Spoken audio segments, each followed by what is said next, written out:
एक शादीशुदा व्यक्ति दूसरी शादीशुदा महिला के साथ मिलने जाता है और वहां पर संबंध बनाने लगता है। तभी उसका पति आता है और देख लेता है।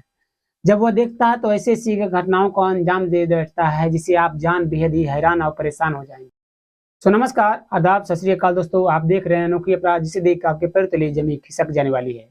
एक घटना बिहार के नालंदा की है, जहां सुबह सुबह एक महिला दौड़ती हुई अपने गांव से पास के थाने जाती है और रिपोर्ट लिखवाती है कि उनका बेटा 2 दिनों से गायब है। पुलिस वहां पर तुरंत रिपोर्ट लिखती है और कहती है, सहानुभूति देती है पुलिस उस महिला को, उसके माता पिता को, कि आपका बेटे को जल्द से जल्द खोज लिया जाएगा।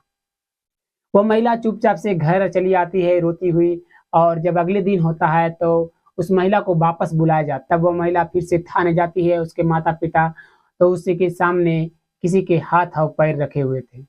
वो पैर को देखकर रोने लगती है, चिल्लाने लगती है और कहती है, ये मेरे बेटे का ही पैर है। जो इसके पैरों में जो दाग है जलने का, वो बचपन में पड़ाका से जल गया था, इस कारण से अभी तक इसके पैरों में दाग था।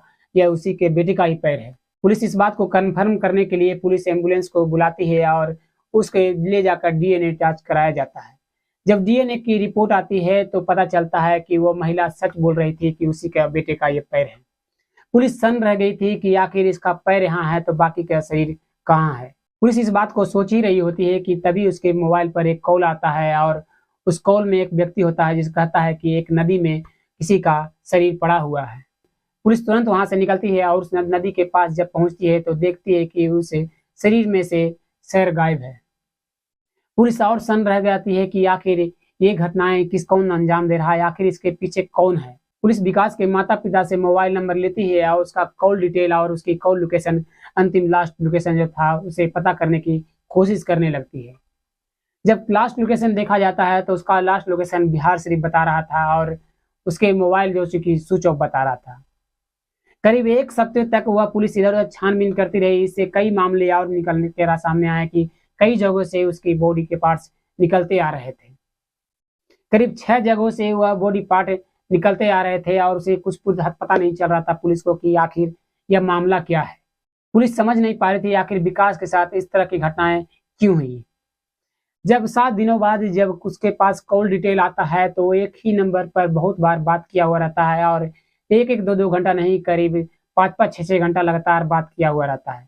पुलिस समझ जाती है कि यह जरूर किसी लड़की का नंबर है, इसे जल्दी से पता करो कि यह नंबर किसका है। पुलिस के पास सारा डिटेल आता है।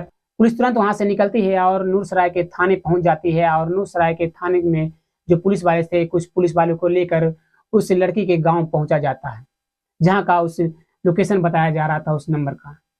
जब वह वहां पहुंचता है तो पता चलता है कि वह महिला शादीशुदा है, और उस महिला को गिरफ्तार कर लिया जाता है और उसके पति को पकड़कर थाने लेकर चले आते हैं। थाने में जब उस महिला से पूछताछ की जाती है तो वह पहले तो इनकार करती है कि विकास को नाम के व्यक्ति को वह नहीं जानती।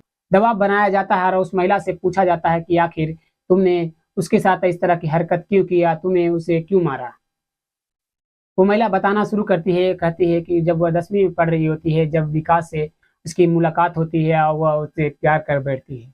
विकास के पीछे कई लड़कियां थी और वह विकास के भी कई गर्लफ्रेंड थे, लेकिन वह सबसे ज्यादा हमसे प्यार करता था, और हमसे कई बार वह बिहार शरीफ में मिलता और एक दूसरे के साथ अक्सर रूम में संबंध बनाया करते थे।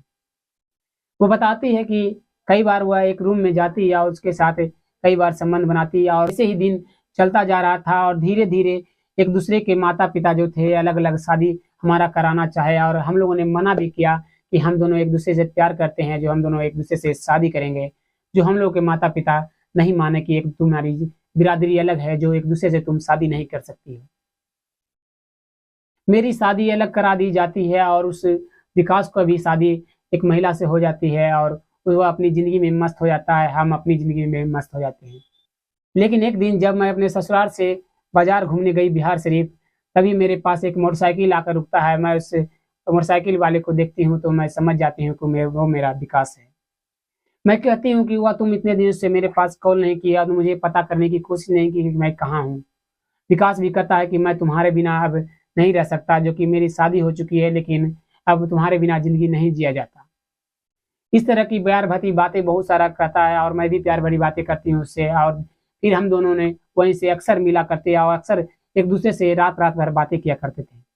जब मेरा पति काम पर चला जाता तो हम दोनों एक दूसरे से बातें किया करते थे। और कई बार तो शादी हो जाने के बाद भी बिहार शरीफ में रूम लेकर एक दूसरे के साथ अक्सर संबंध बनाया करते और उसे मैं बुलाती और वो तुरंत चला आता था। वो अपनी पत्नी को भी मानता था, लेकिन वह पत्नी से को कहता कि उसे कहीं भी जाना है, इस कार बहाने मार मार कर वो मुझसे मिलने आया करता था। दिन ऐसे ही चलता जा रहा था कि एक शाम 4 बजे वह मेरे पास कॉल करता है और कहता कि मैं तुमसे मिलना चाहता हूँ, जो कि मैं तुम्हारे बिना नहीं रह सकता, जो तुम्हारे साथ आज रात भर बातें करना चाहता हूँ, जो कि तुम किसी तरह आज बिहार शरीफ में आओ और हम दोनों एक दूसरे के साथ रात गुजारेंगे और एक दूसरे के साथ संबंध बनाएंगे और एक दूसरे से रात भर प्यार भरी बातें करेंगे। मैं समझ नहीं पाती कि क्या जवाब दूँ, लेकिन मुझे समझ आता है कि मेरे सास ससुर जो हैं मेरे घर में नहीं है और मेरा पति भी घर में नहीं है, तो क्यों ना आप यहीं पर घर में ही ससुराल में ही बुला लूँ। चाहती हूँ कि तुम मेरे ससुराल ही आ जाओ, जो कि मेरे घर में कोई नहीं है। विकास शाम को 4 बजे वहाँ से अपने कपड़े लत्ते पहनता है और वहाँ से अपनी मोटरसाइकिल लेकर वहाँ से निकल जाता है। करीब 25 किलोमीटर की दूरी पर जाने के बाद उस महिला के ससुराल पहुँचता है और गांव के बाहर से उसे कॉल करता है कि मैं तुम्हारे गांव के पास आ गया हूँ, जो कि तुम बताओ कितने बजे तुम्हारे घर आना है। वो महिला कहती है कि जब थोड़ा शाम हो जाए, थोड़ा अंधेरा हो जाए, तब तुम मेरे घर आना, वरना कोई देख लेगा। रात के करीब 8 बज जाते हैं। विकास फिर मेरे पास कॉल करता है और मैं उसे अपने घर बुला लेती हूँ। वो आता है और मेरे गले लग जाता है और फिर हम दोनों एक दूसरे को से प्यार भरी बातें करने लगते हैं और धीरे धीरे अपने रूम में चले जाते हैं और एक दूसरे के कपड़े उतार कर एक दूसरे के साथ संबंध बनाना शुरू कर देते हैं। करीब 1.5-2 घंटे तक ऐसे ही चलता रहता है। तभी अचानक से गेट खुला होने के कारण मेरा पति आ जाता है और हम दोनों को इस अवस्था में देख लेता है, जिसे देख वह अपनी आंखें मूंद लेता है और फिर कहता है कि तुम ये मेरे साथ ठीक नहीं कर रही हो।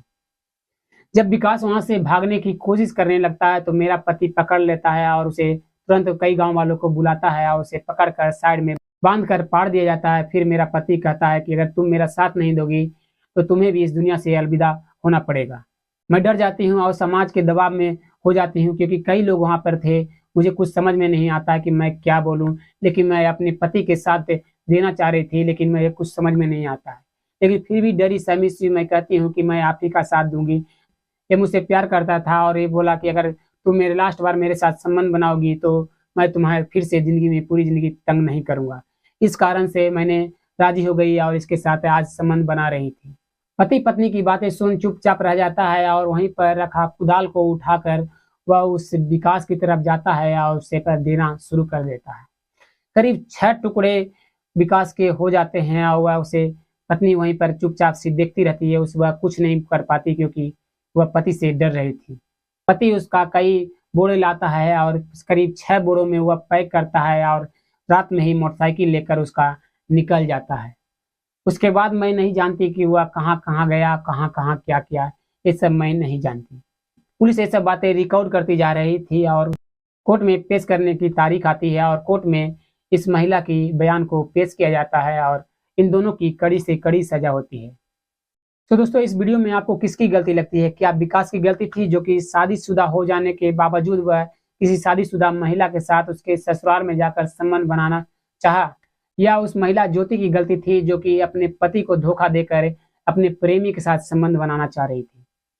अपना कमेंट में राय जरूर दीजिएगा और इसी तरह का हर रोज आप नई क्राइम स्टोरी सुनना चाहते हैं तो हमारे चैनल को सब्सक्राइब कर बेल का घंटा जरूर दबाइएगा। तब तक के लिए धन्यवाद। जय हिंद। आप सतर्क रहे, इंडिया सतर्क रहेगी।